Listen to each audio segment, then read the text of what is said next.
میں ہے پوشیدہ راز زندگی کہہ دے، تیرے سینے میں ہے پوشیدہ راز زندگی کہہ دے، مسلمان سے حدیث سوزو ساز زندگی کہہ دے۔ اس شعر کے ساتھ میں نہایت ہی ادب اور احترام کے ساتھ حضرت مفتی صاحب سے گزارش کرتا ہوں کہ مائک پر تشریف لائے اور اس اطلاع کے ساتھ کہ ہماری اہل دنیا کی طرف سے لگاتار خواہشیں آ رہی ہیں کہ حضرت بیان میں ہماری تشنگی کو بجھا کر جائے، ایسا نہ ہو کہ نہ یہ رات ختم ہوتی نہ یہ بات ختم ہوتی، نہ یہ رات ختم ہوتی نہ یہ بات ختم ہوتی، وہ جو پیاس دل کی بجھتی تو کچھ اور بات ہوتی۔ حضرت مفتی صاحب مائک پر۔ بسم اللہ الرحمن الرحیم، نحمدہ و نصلی علی رسولہ الکریم، اما بعد، اعوذ باللہ من الشیطان الرجیم، بسم اللہ الرحمن والعصر ان الانسان لفی خسر الا الذین آمنوا وعملوا الصالحات وتواصوا بالحق وتواصوا بالصبر۔ صدق اللہ العظیم۔ وقال النبی صلی اللہ علیہ وسلم القیس من دان نفسه وعمل لما بعد الموت۔ صدق رسولہ النبی الکریم۔ کسی شاعر نے کہا ہے کہ تم نے چاہا ہی نہیں حالات بدل سکتے تھے، تم نے چاہا ہی نہیں حالات بدل سکتے تھے، میرے آنسو تیری آنکھوں سے نکل سکتے تھے، دو قدم ساتھ میرے چل کے تو دیکھا ہوتا، خود بخود تیرے خیالات بدل سکتے تھے، تم تو ٹھہرے ہی رہے جھیل کے پانی کی طرح، دریا ہوتے تو بہت دور نکل سکتے تھے، تم نے الفاظ کی تاثیر کو پرکھا ہی نہیں، نرم لہجے سے تو پتھر بھی پگھل سکتے تھے۔ آج کے اس پروگرام کے صدر محترم، علماء کرام، حاضرین مجلس،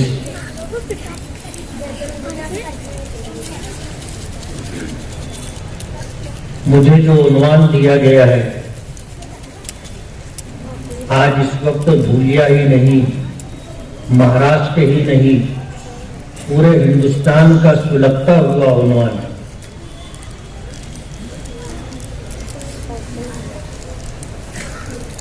غیروں نے ہمیں نشانہ بنا رکھا ہے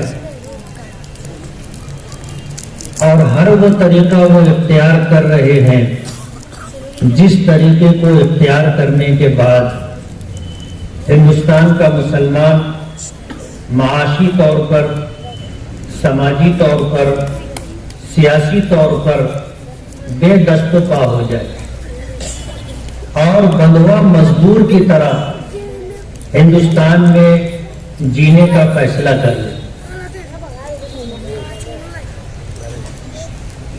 جمعیت علماء ہند پچھلے دنوں اس کی ورکنگ کمیٹی کی میٹنگ ہوئی تھی اور اس میٹنگ کے اندر جو دفعات تھیں ان میں ایک دفعہ مسلم لڑکیوں کا ارتداد اور غیر مسلم لڑکوں کے ساتھ شادی، نکاح، جمعیت علماء ہند نے ہندوستان بھر کی اپنی تمام یونٹوں کو اس بات کا حکم دیا کہ اپنے اپنے علاقے میں دیکھیں کہ ہماری مسلم بچیاں آخر کیوں ارتداد کی راہ پر جا رہی ہیں، اس کا سد باب کیا ہو سکتا ہے اور ہماری ذمہ داریاں کیا ہیں۔ یہ بات اپنی جگہ بالکل صحیح ہے، اس پر ہمارا ایمان بھی ہے کہ اللہ پاک کا ارشاد ہے وَذَكِّرْ فَإِنَّ الذِّكْرَىٰ تَنفَعُ الْمُؤْمِنِينَ، کہ نصیحت کرو